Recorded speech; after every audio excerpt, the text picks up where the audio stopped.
The education center on Station Harmony 7 was always busy on cultural exchange days. Today, dozens of alien children sat in a semicircle around Captain Doyen Kang. Their eyes are eye stalks or sensory organs fixed on the human with curiosity. Doyen smiled as he held up his bare hands. "These," he said slowly, "are human hands. We use them for everything." A small Crethian child named Velthy leaned forward. The insectoid youth's carapace gleamed under the soft lights, and its mandibles clicked softly as it examined Doyen's fingers. The child reached out with one of its 4 arms, each ending in sharp, curved claws that could tear through metal. "Captain Doyen," Velthy said in the high-pitched voice translator, "why don't humans have claws?" The other children erupted in chittering, buzzing, and various sounds that meant laughter across a dozen species. A Volthan child, its body covered in crystalline armor plates, spoke up. "Humans don't have armor either." "Or venom sacs," added a quorum youngster, its collective form shimmering. "Or thermal vision," said another. "Or electromagnetic sense." Diane listened to the list of everything humans lacked, his expression calm. He had heard this before. Every species in the Galactic Coalition had something special, some gift that evolution had given them over millions of years. Humans seemed to have nothing. Ambassador Velmer, Velthy's parent, stood at the back of the room with other adult diplomats. The tall Crethian's posture radiated superiority. "It is a valid question, Captain," Velmer said, his translator giving his words a formal tone. "Humans are soft creatures. How did you survive long enough to reach the stars?" Una Park, standing beside Doyen, tensed. She was used to these comments, but they still stung. Her role as cultural ambassador meant explaining humanity to species that often looked down on them. Du Yun simply smiled, a slow, confident smile that made several aliens lean back slightly. "We survived," he said quietly, "because we made better ones." "Better what?" Velthy asked. "Better claws." Velmer's mandibles clicked in amusement. "You cannot make claws, Captain. You are born with them, or you are not. This is the way of nature." Before Diane could respond, an alarm blared throughout the station. The lights shifted to emergency amber. Adults immediately moved to shield the children as a voice crackled over the communication system. "All personnel, alert status red. Pirate fleet detected. Multiple civilian vessels under attack. This is not a drill." Doyen's smile vanished. He exchanged a quick glance with Una, then tapped his wrist communicator. "This is Captain Kang. I'm on my way to command." He looked at Velmer. "Ambassador, please keep the children safe." As Doyen and Una ran from the education center, Velthy called after them.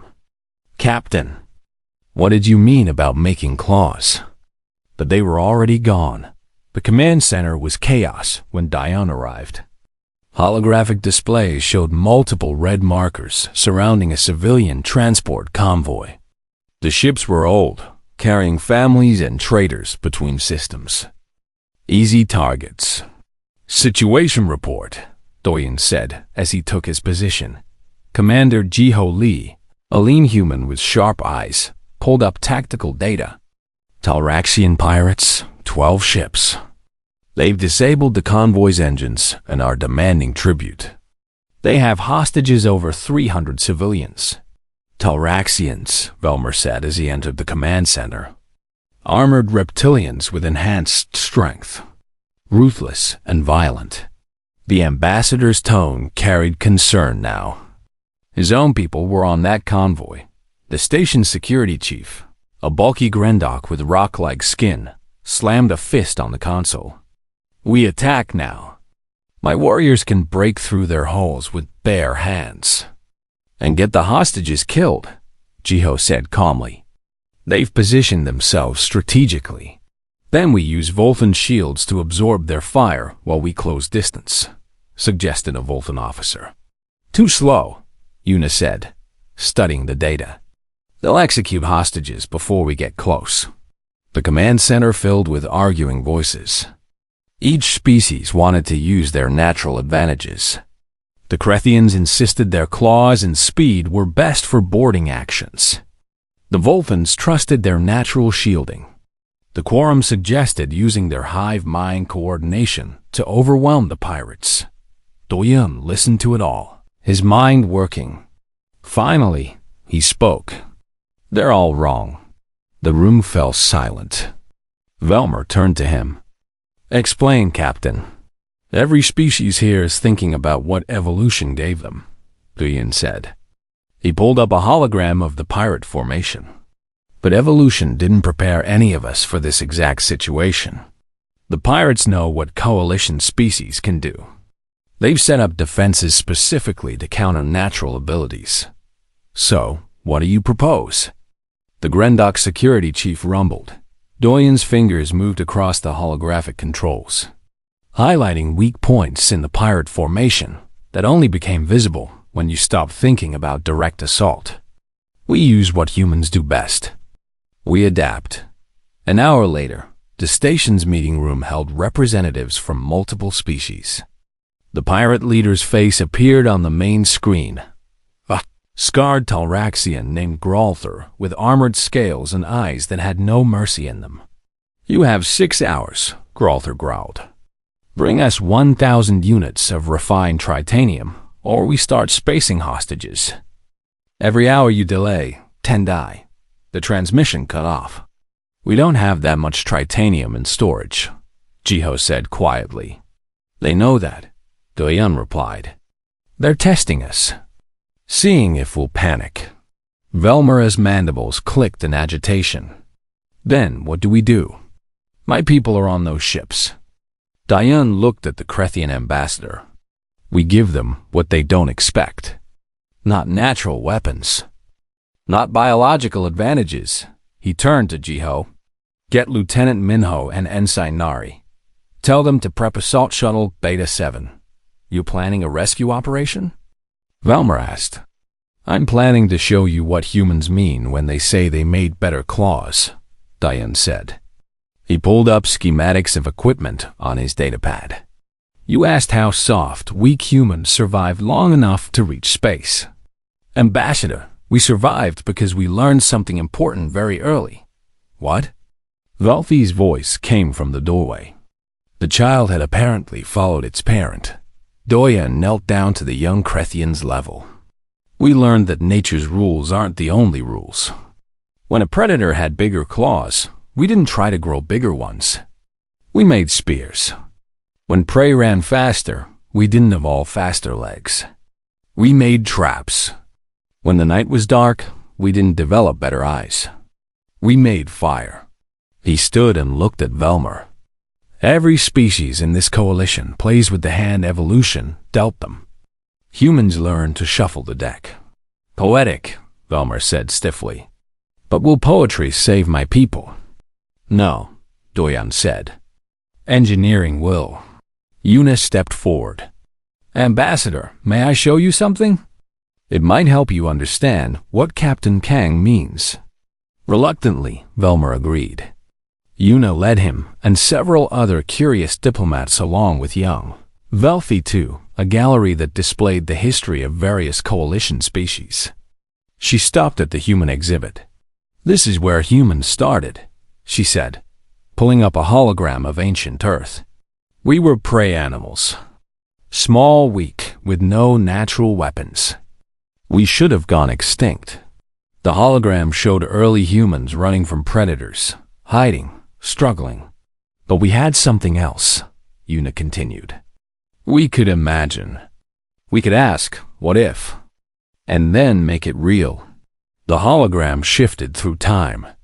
Humans shaping rocks into tools. Creating fire. Building shelters. Forging metal. The progression accelerated. Wheels, ships, machines, computers, spacecraft. You see, Yuna said softly, every species here evolved to fit their world. Humans evolved to change their world to fit them. Velmer watched the display in silence. Finally, he spoke. And you believe this adaptability will save my people from pirates with natural armor and weapons bred over millions of years. Diane's voice came from behind them. He had changed into tactical gear, but it wasn't like anything the aliens had seen before. Not belief, Ambassador. Certainty. Because while your species was perfecting claws, mine was perfecting something better. He held up his hand. On it was a sleek gauntlet that hummed with power. These are the claws humans made, and they're just the beginning. The preparation bay hummed with activity. Diane watched as his team assembled, each human moving with practiced efficiency. Lieutenant Minho Soong was already at the fabrication console, his fingers dancing across holographic controls. Ensign Narration checked the assault shuttle systems, her focus absolute. Across the bay, 3 Krethian warriors prepared in their own way. They sharpened their natural claws against specialized stones, their mandibles clicking in a rhythmic pattern that Diane had learned was a war meditation. The lead warrior, Crash, kept glancing at the humans with barely concealed contempt. Your species wastes time with machines, Crash said as he approached Diane.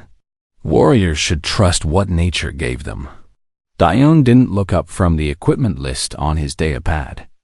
Nature gave you claws, Crash. It gave humans something different. Weakness? Potential. Crash's mandibles clicked in what might have been laughter. I have fought for 30 cycles. My claws have pierced armor and torn through hull plating. What can your soft hands do? Doyan finally looked up. They can hold this. He gestured to Lieutenant Minho, who brought over a sleek device about the size of a human forearm. This is a plasma cutter. It operates at 12,000 degrees. It can slice through any natural armor in the known galaxy. He set it down and picked up another device. This is a molecular disruptor. It breaks down matter at the atomic level. And this, he held up a small cylinder, is a gravity mine. It can pin down anything with mass. Crash examined the devices warily. Tools, crutches for the weak. No, Doyan said quietly. Tools are what the clever use. Tell me, Crash, when you face an enemy stronger than you, what do? I fight harder. I am Krethian, and when that's not enough? Crash didn't answer. His species had a cultural aversion to admitting weakness. Una entered the bay with Ambassador Velmer and, surprisingly, young Velthy. The child had refused to leave, wanting to understand what was happening. Dr. Hound Choi, the station's chief medical officer, accompanied them. The pirates just sent another message, Velmer said, his voice tight. They're growing impatient. We're almost ready, Commander Jiho said, joining the group. But I need the ambassador to understand something. This rescue won't look like any military operation your species has conducted. Explain, Velmer demanded. Eunice stepped forward. She pulled up a holographic display showing evolutionary charts. Every species here evolved differently, Ambassador. Your people, the Krethians, evolved on a high-gravity world with large predators. You developed speed, claws, and hard carapaces. The Telraxian pirates were facing evolved even more extreme advantages, armor scales, enhanced strength, venomous claws. She shifted the display to show Earth.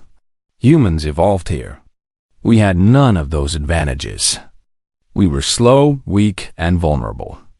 By every measure, we should have died out. Yet you didn't, Velmer said. Why? Because we learned to compensate, Eunice said. She zoomed in on a human hand in the hologram. Look at this. 5 fingers, 1 opposable thumb. No claws, no natural weapons. But incredibly flexible. Incredibly precise. Do you know what this hand can do that clawed hands cannot? She demonstrated by picking up a small bolt from a nearby workbench, threading it through a tiny hole with ease. Fine motor control.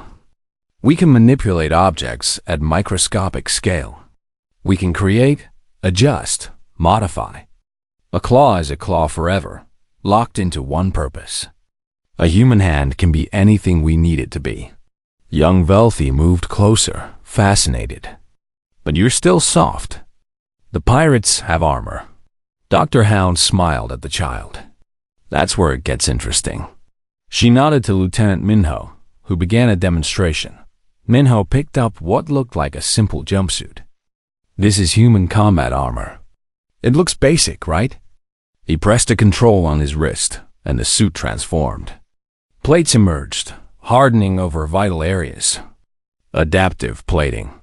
It responds to threats in milliseconds. He tapped another control. The armor shifted color, blending with the background. Camouflage mode. Another control. Small ports opened along the arms. Integrated weapon mounts. How? Velmer asked, moving closer despite himself. Nanotechnology and smart materials, Minho explained. The armor reads environmental data and adjusts.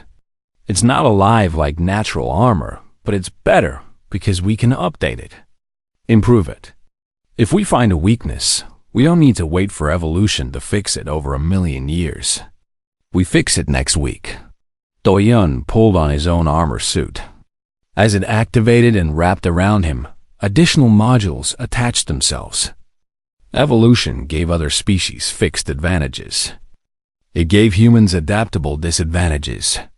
We turned that into our strength. Crash watched with growing unease. This seems unnatural. It is, Diane agreed. That's the point. Nature's rules said humans should be prey. We said no.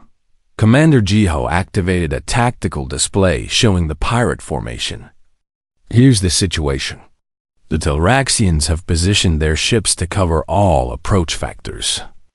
Their natural armor makes them resistant to standard coalition weapons. Their strength means they can tear through most ship hulls with their bare claws. So how do we fight them? Velmer asked. We don't, Doyen said. Not the way they expect. He gestured, and the display shifted to show a complex plan. Ensign Nari will pilot us through their sensor gaps using pattern analysis, reading their behavior, and exploiting the spaces between their instincts. Lieutenant Minho will fabricate specialized equipment on site based on what we encounter. Commander Jiho will coordinate with station systems to create electronic diversions. Dr. Hound will be on standby with medical equipment that can treat any species. And you? Kresh asked. I'll be thinking, Doyen said. Making decisions. Adapting our plan as circumstances change. That's what humans do best. Valthy tugged on Yuna's sleeve. Miss Yuna, I'm scared for my people on the ships. Will this really work? Yuna knelt down to the child's level. Let me tell you a story about humans. Long ago on Earth, there were huge predators called lions. They had claws, fangs, muscles, speed, everything. Humans had none of that. But you know what? Humans are still here. Lions only exist because humans decided to let them. How? The child whispered. By always finding another way. A better way. Evolution gave us brains that ask what if, and hands that can build the answer. She stood and looked at Velmer. Your people are counting on instinct and natural advantages. The pirates expect that. They don't expect humans. The alarm chimed time to go. The assault team moved to the shuttle. Kresh and the other Krethian warriors followed, their claws clicking on the metal deck dot as they boarded. Ambassador Velmer called out. Captain Kang. Diane turned. Bring them home, Velmer said simply. The usual superiority was gone from his voice. Doyan nodded. We will. Because unlike the pirates, we don't rely on what we were born with. We rely on what we can become. The shuttle doors closed. Through the window, Velthy watched as the craft detached from the station. The child looked up at its parent. Father, are humans really that different?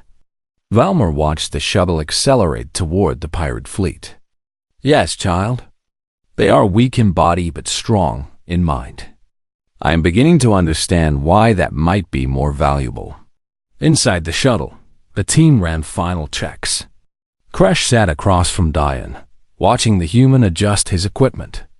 Each piece was different, modular, configurable, purpose-built. Captain, Crash said slowly, if humans are so adaptable, why do you fear? I smell your stress hormones. Diane smiled grimly. Because I'm not stupid. Fear keeps you alert. But fear also taught humans something important. We can't outclaw a lion, so we need to outthink it. He pulled up a hologram of the pirate ships. See those formations? They're instinctive. Talraxians always position themselves for direct assault because that's what their natural advantages favor. They're predictable. And humans? We're whatever the situation needs us to be. The shuttle approached the pirate perimeter. Nari's fingers moved across the controls with casual expertise. Reading their sensor sweeps now. They're using biological electromagnetic sense, very precise, but it has patterns. Can you get us through? Jiho asked. Nari grinned. Watch me. The shuttle began to weave through space in a pattern that made the Krethian warriors click their mandibles in distress. It seemed random, chaotic, even reckless. But Nari was reading the micro-variations in the pirate's sensor rhythm, exploiting the tiny gaps that biological senses created. Impossible, Crash breathed as they slipped past the first picket ship undetected. For instinct, yes, Doyen said. For calculation, though? Then the proximity alarm blared. A pirate patrol had spotted them. So much for stealth, Minho said. Doyen's hands moved fast across his controls. Nari, evasive pattern Delta 7. Minho, prep countermeasures. Jiho, see if you can jam their communications. Crash. He looked at the Krethian warrior, yet ready to learn what humans mean by better claws. The shuttle shook as the pirates opened fire. The mission had truly begun. The shuttle spun through space as weapons fire lit up the darkness around them. Nari's hands moved across the controls with steady precision, her eyes tracking multiple displays at once. 3 bogies on our tail, she announced calmly. They're faster than us. Then we don't outrun them, Doyen said. He pulled up tactical options on his screen. Minho, launch countermeasure pattern Echo 3. Lieutenant Minho's fingers danced across his console. Small objects ejected from the shuttle's rear ports, not weapons, but something else entirely.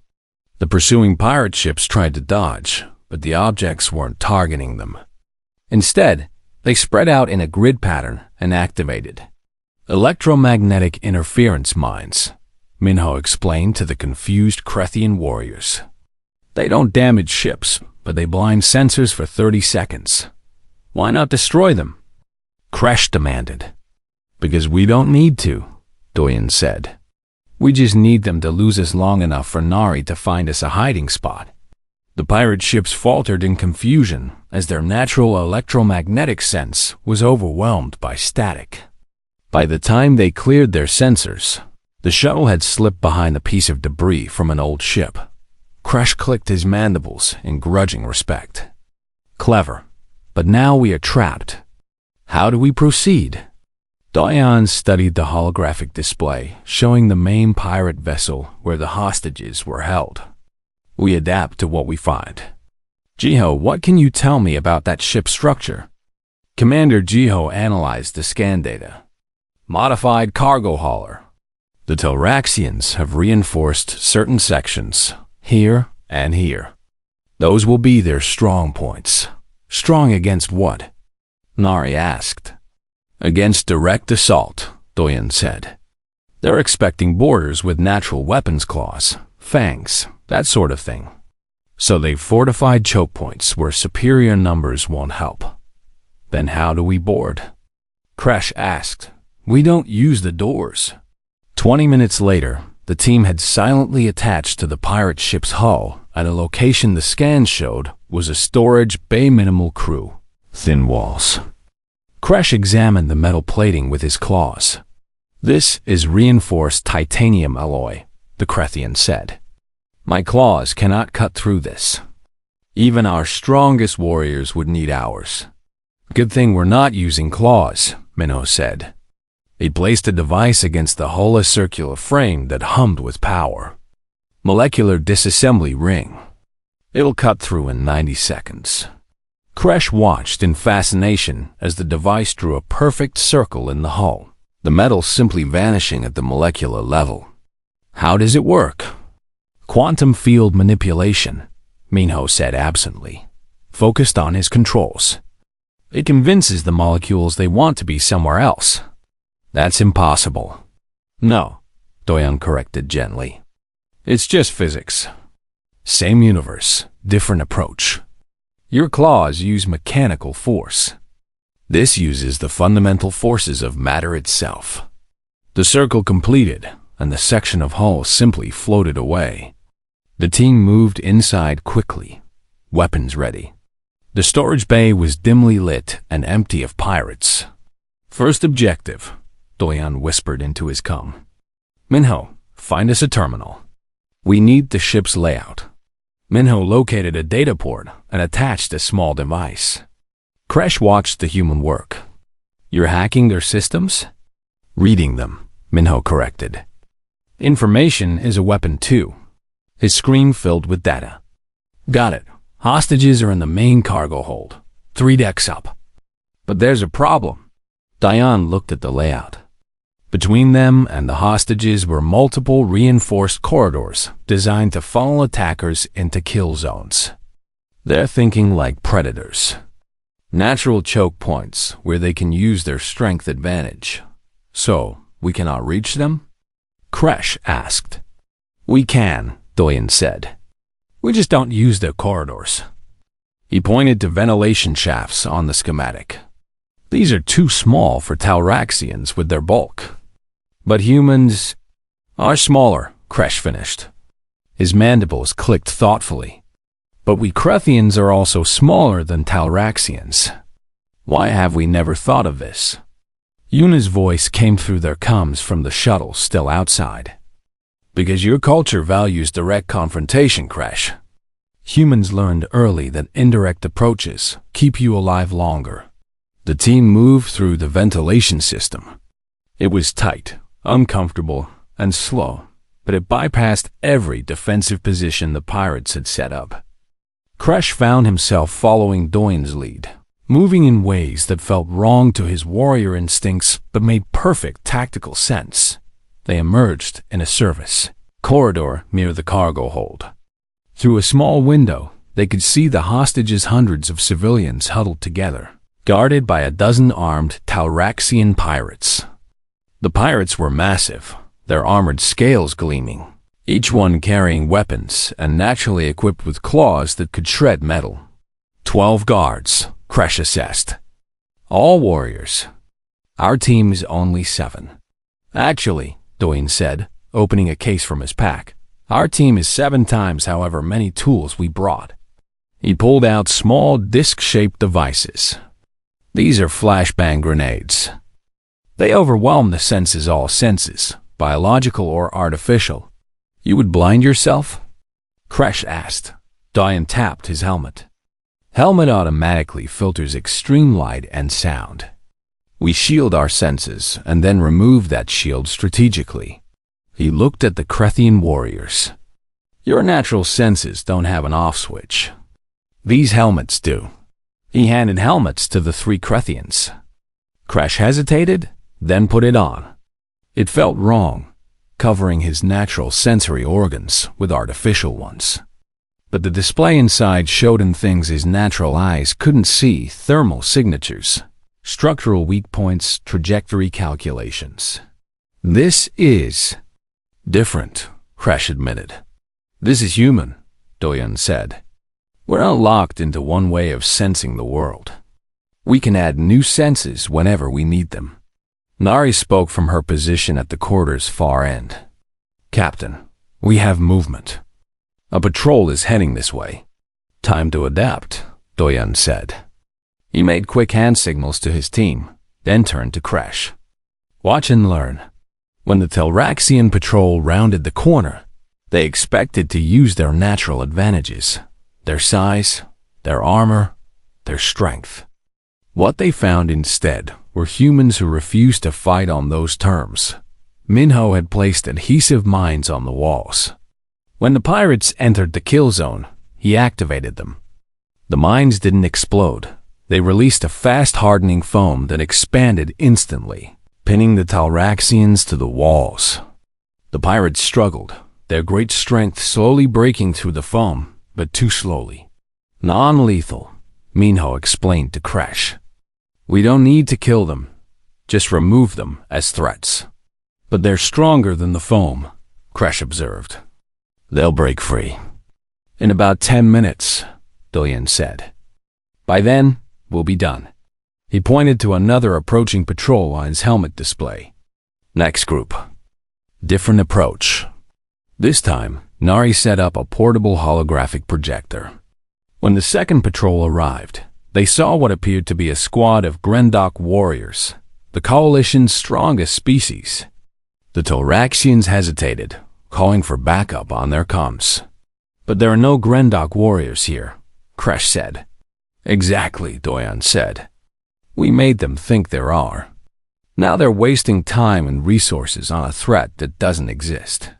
While the confused pirates investigated the hologram, the team slipped past them and reached the cargo hold entrance. Here, the defenses were serious reinforced doors, multiple guards, and explosives rigged to detonate if anyone tried to force entry. Crash examined the setup and felt his confidence waver. Captain, even with your tools, this seems impossible. The doors are too strong, the guards too many, and any assault will trigger the explosives. Dion studied the problem silently. Then he smiled. You're thinking about forcing our way in. What if we don't?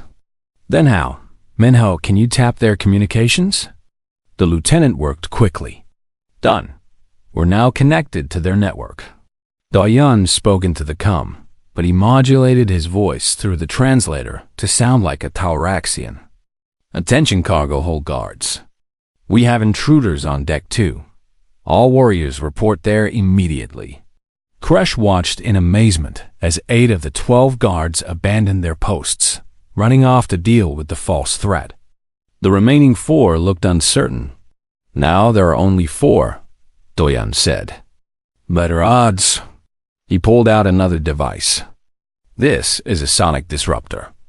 It generates frequencies that cause extreme discomfort to most species. Most species? Crash asked. Humans can filter it out with our helmets. And since you're wearing one of ours, Doyen activated the device. The 4 remaining guards clutched their heads in pain. Their natural hearing overwhelmed by a sound that human technology could both create and ignore. They stumbled away, desperate to escape the noise. The door is still rigged, Nari pointed out. Not for long, Minho said. He pulled out a tool that looked like a handheld scanner. Explosive detection and disarming kit. It reads the circuit signatures and there. With careful precision, he snipped 3 wires. Disarmed. Crash shook his head in disbelief. You have a tool for everything. No, Doyen corrected as he carefully opened the door. We have the ability to make a tool for anything. That's the difference. Inside the cargo hold, the hostages looked up with hope and fear. A Crethian civilian rushed forward, Velthi's aunt, Crash realized. She embraced him in relief. You came, she said. Of course, Crash replied.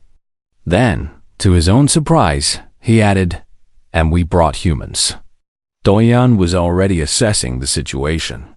300 hostages, multiple species, all exhausted and frightened. Getting them out would be.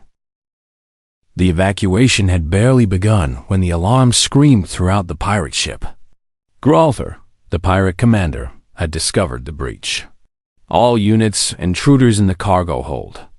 His voice boomed through the ship's speakers. Kill them all. Diane heard the thunder of approaching footsteps, dozens of armored Talraxians converging on their position. He quickly assessed their situation. 300 hostages, a single exit route, and an army of naturally armed predators bearing down on them. "Nari, how long until the shuttle arrives?" he asked calmly. 4 minutes, she replied through the com. "We don't have 4 minutes, Kresh said, his claws extended. The Krethian warrior positioned himself at the doorway, ready to fight. The other 2 Krethian warriors joined him, falling into instinctive combat stances. "Then we make 4 minutes, Doyen said. He turned to Minho. "I need a barrier. Something that slows them down, but doesn't trap us." Minho was already pulling components from his pack. "I can fabricate an energy field, but I'll need materials from the ship itself." "Take what you need," Doyen said, then called to the hostages. "Everyone, move to the far end of the hold. Stay calm and stay together." While Minho worked frantically, the first wave of pirates appeared at the corridor entrance. 5 massive Talraxians, their scales gleaming like armor, their claws extended and dripping with venom. Kresh roared and charged forward, pure Krethian warrior instinct. His claws met the lead pirate's armor and sparked off harmlessly. The Talraxian was simply too big, too strong, too well protected. A massive claw swung at Kresh. The Krethian barely dodged, feeling the wind from the near miss. His own natural weapons, so effective against most species, were inadequate here. This was a fight he couldn't win with evolution alone. "Kresh, fall back." Diane shout and Dot Pride warred with survival instinct in Kresh's mind. Then he saw Doyen throw something, a small cylinder, that landed among the pirates. It exploded not with fire, but with electricity that arced between the Talraxians. Their armor made them excellent conductors. They convulsed and fell. "Electric mine," Doyen explained, helping Kresh to his feet. "Their armor is their weakness if you approach it right." More pirates poured in. Too many. Kresh could see the calculation in Doyen's eyes. Even with human tools, the numbers were against them. "Minho status," Doyen called. "Almost done. 30 seconds. "We don't have 30 seconds. Nari shouted as she fired her weapon at the advancing pirates. Doyen's mind raced through options. Standard tactics wouldn't work. Natural advantages were useless here. They needed something unexpected, something that exploited what the pirates couldn't anticipate. "Jiho," Doyen said into his comm, "I need you to access the ship's environmental systems." "Can you do that from the shuttle?" "Already in," Jiho replied. "What do you need?" "Gravity in this section. Cut it to 0 for 10 seconds, then restore it suddenly. That'll affect everyone, including the hostages," Jiho warned. "The hostages are prepared. The pirates aren't. Do it." Kresh understood immediately. Brilliant. They fight using their strength and weight. Without gravity, gravity disappeared. Pirates who had been charging forward suddenly floated helplessly, their powerful legs useless without ground to push against. Their claws slashed at empty air. The hostages, warned by Doyen's shouted instructions, had grabbed onto fixed objects. 10 seconds. Then gravity slammed back on. The pirates crashed to the floor in confusion, while the prepared rescue team was already moving. "Field is up," Minho announced. A shimmering barrier of energy now blocked the doorway, buying them precious seconds. But seconds was all they had. Gralther himself appeared beyond the barrier, his massive form radiating fury. The pirate commander was enormous even for a Talraxian scarred from countless battles. Every inch a natural predator. "You humans are clever," Gralther growled, his translator making his voice even more menacing. "But cleverness dies when I tear it apart." He slammed his claws against the barrier. It held, but cracks appeared. "The field won't hold long," Minho said quietly. Doyen was already planning. "It doesn't have to." Nari, how far out is the shuttle? 2 minutes. Still too long. Diane looked at the barrier, at Gralther beyond it, at the hostages behind him. His team was good, but they were outnumbered 50-1. Even human ingenuity had limits, or did it? New plan, Doyen said suddenly. We don't escape. We negotiate. Kresh stared at him. What? Diane walked up to the failing energy barrier, standing face to face with Gralther, though the pirate towered over him by a full meter. Commander Gralther, you're right. We're trapped. You'll break through this barrier in about 90 seconds. Then you admit defeat? Gralther snarled. I'm stating facts, Doyen said calmly. But here's another fact. In my left hand, I'm holding a gravitational implosion device. If I activate it, this entire section of the ship collapses into a singularity. Everyone dies, your crew, the hostages, my team, and most importantly, you. Gralther's eyes narrowed. You're bluffing. Humans don't sacrifice themselves. You're right, Doyen agreed. Normally, we don't. But we also don't like bullies who threaten children. He held up the device, a small sphere that pulsed with ominous blue light. This is human engineering. It doesn't care about natural law or biological hierarchy. It just works. Kresh whispered urgently. Captain, do we actually have such a device? No, Doyen whispered back. That's emergency beacon. But he doesn't know that. Gralther hesitated, and in that hesitation, Doyen saw his opening. Here's my offer, Commander. You let the hostages go. You let my team go. And I don't turn your ship into a temporary black hole. Why would I agree? I have superior numbers, superior strength, superior biology, Doyen interrupted. But I have superior options. That's the difference between us, Commander. You're limited to what evolution gave you. I'm limited only by what I can imagine. The barrier was failing faster now. 30 seconds, maybe less.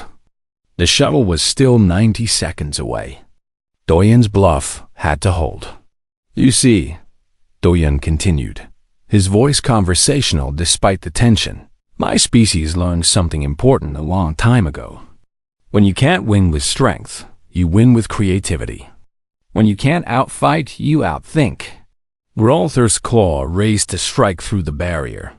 Then he paused. Something in Doyen's calm certainty made him hesitate. Humans were known for surprising capabilities. Unknown weapons. Unexpected strategies.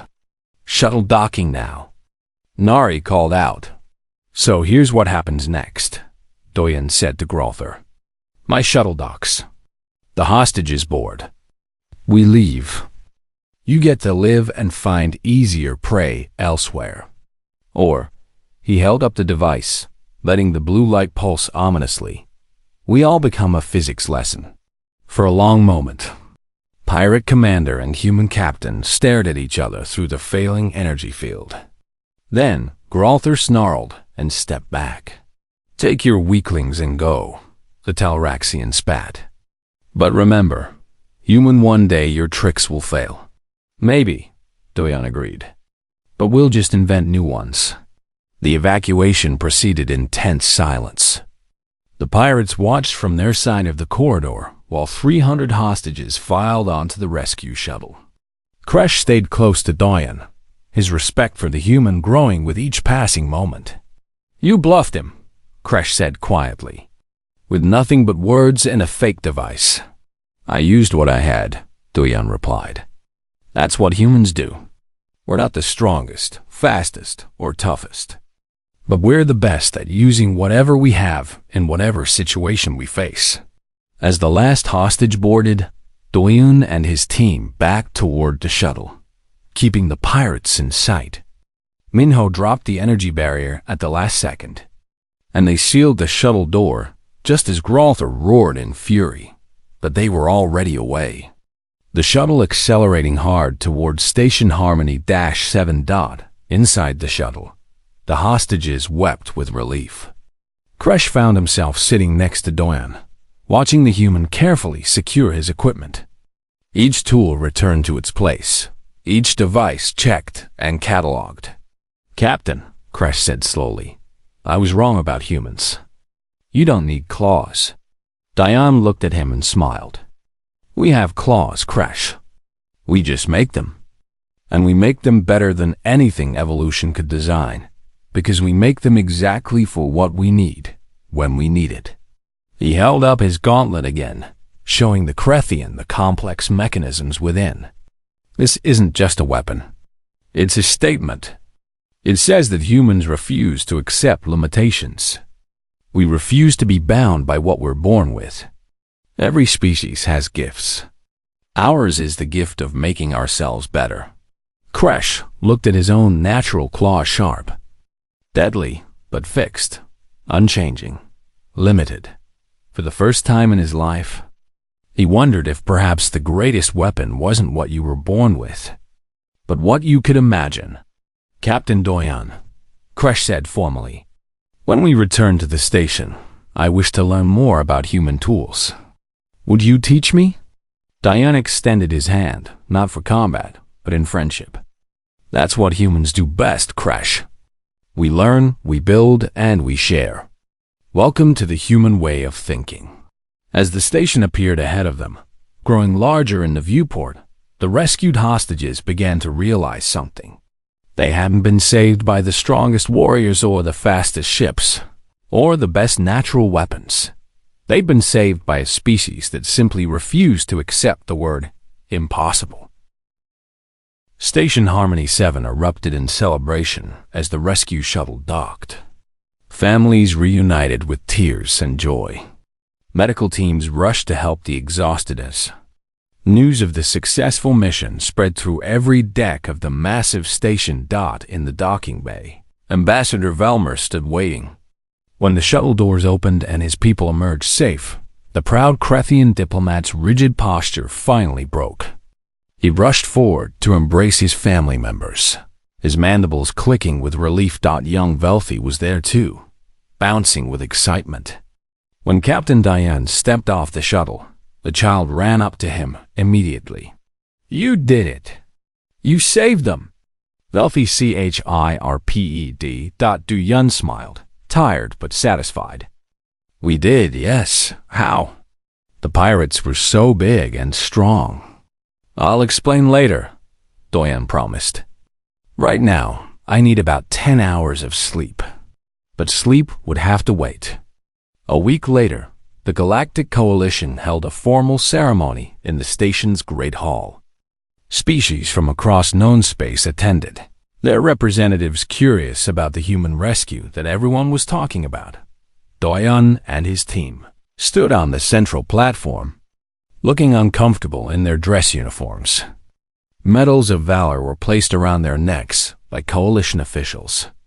Speeches were given praising their courage and ingenuity. When Ambassador Velmer took the stage, the hall fell silent. The Krethian diplomat had been one of humanity's most vocal critics, always questioning why such a soft species had been granted full coalition membership. "I owe these humans an apology," Velmer began, his translator carrying his words to every corner of the hall. "I believe that nature's gifts determined worth. That claws made warriors, armor made defenders, and strength made protectors. I was wrong." He gestured to Doyan and his team. "These humans showed me something I had never considered. They showed me that the absence of natural weapons isn't weakness, it's freedom. Freedom to adapt. Freedom to create. Freedom to become whatever is needed." The hall murmured with interest. Other ambassadors leaned forward, intrigued. "My people were saved not by superior biology, but by superior thinking," Velmer continued.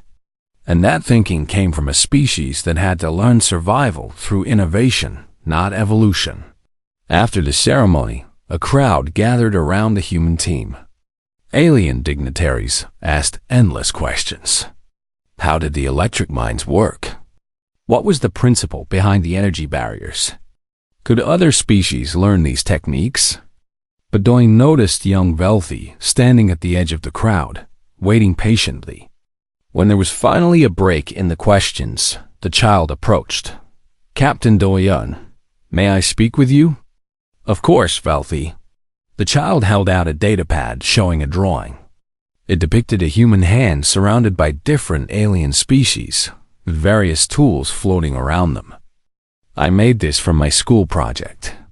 It's about what makes humans special." Doyen examined the drawing carefully. "This is very good. What did you learn?" "I learned that you make yourselves better," Velthy said seriously, "and that you teach others to do the same. Will you teach me?" Doyen looked at the earnest young alien, then at Una Park, who had joined them. "What do you think, Ambassador Park? Should we teach an eager student about human engineering?" Una smiled warmly. "I think that's exactly what we should do. Learning is how species grow together." They led Velthy and several other curious alien children to one of the station's engineering workshops. Kresh was already there, along with Lieutenant Minho, who had volunteered to lead an introduction to human toolmaking. The workshop was filled with equipment, raw materials, and fabrication stations. The alien children looked around with wonder. "Welcome," Minho said, "to Human Engineering 101. Today, we're going to learn a fundamental human skill problem solving through creation." He held up a simple metal cube. "This is a problem. It's too heavy to lift with my natural strength. My species wasn't evolved for that kind of power. So what do I do? Ask a stronger species for help?" suggested a Vulcan child. "That's one option," Minho agreed. "But what if no one stronger is available? What if I need to solve this myself?" He walked to a fabrication station and began assembling components. The children watched in fascination as he built a simple lever mechanism. With it, he easily lifted the heavy cube. "A lever," he explained. "One of humanity's oldest tools. Give me a place to stand and a long enough lever, and I can move the world." That's what a human engineer said thousands of years ago. "But how do you know what to build?" asked Velthy. "By asking questions," Una said, joining the demonstration. "Humans are naturally curious. We ask, why? And how? And most importantly, what if? Those questions lead to answers, and answers lead to tools." She pulled up a holographic display showing Earth's history. "Let me show you how human toolmaking evolved." The children watched as the display showed early humans on the African savanna. Small, weak, vulnerable creatures surrounded by predators. "This is where we started," Una explained. "No claws, no fangs, no armor. Just soft skin and clever brains. We should have gone extinct. But we didn't because we asked questions." The hologram showed a human picking up a rock. "Why is this rock sharp? Could I use it to cut? What if I attach it to a stick? Would that make hunting easier?" The display progressed through human history stone tools. Fire, agriculture, wheels, metallurgy, engines, computers, spacecraft. Each innovation building on the last. Each question leading to new questions. "You see," Una said, "evolution gave every species their final form. But humans kept evolving ourselves through technology. We're still evolving, but we control the direction now." Dr. Hown entered the workshop, carrying medical equipment. "Mind if I contribute to this lesson?" "Please do," Doyen said. Hown addressed the children. "I'm a doctor. My job is to heal people. But human bodies are fragile compared to many species. We don't have regenerative abilities like some aliens. We don't have redundant organs. So what did we do?" She displayed various medical tools and devices. "We built better healing. Surgical tools that are more precise than any natural claw. Diagnostic equipment that sees inside bodies better than any evolved sense. Medicines that work better than any natural immune system. We even build replacement organs and limbs." She gestured to her own arm, and the children gasped as part of it transformed, revealing advanced prosthetic components beneath artificial skin. I lost this arm in an accident years ago. With most species, that would mean permanent disability. With humans, I have an arm that's stronger, more dexterous, and more capable than the biological one I lost. That's amazing, Velthy breathed. That's human, Hound corrected gently. We don't accept limitations. When nature says no, we ask why not. Kresh spoke up from where he'd been working at a station. Captain Doyen convinced me to try something. I want to show the younglings. The Krethian warrior held up his natural claws, then activated a device attached to his forearm. A hard light projection extended his claws by 1/2 meter, glowing with plasma energy. These are my natural weapons, Kresh said. Effective but limited. Now I combine them with human engineering. The result is better than either alone. The children chittered and buzzed with excitement. More aliens adults now began entering the workshop, drawn by curiosity. Soon the room was full of different species, all wanting to learn. Ambassador Velmer watched from the doorway, observing his child work alongside humans to build a simple mechanical device. The young Krethian's claws, usually used for combat, now manipulated tiny components with surprising delicacy. Du-Yun noticed the ambassador and joined him. Your child is very bright. Velthy has always been curious, Velmer admitted. But I tried to discourage it. I thought warriors should focus on perfecting their natural gifts, not pursuing this. He gestured at the workshop. And now? Doyen asked. Velmer was quiet for a moment. Now I see that I was limiting my child's potential. Humans don't limit themselves, do they?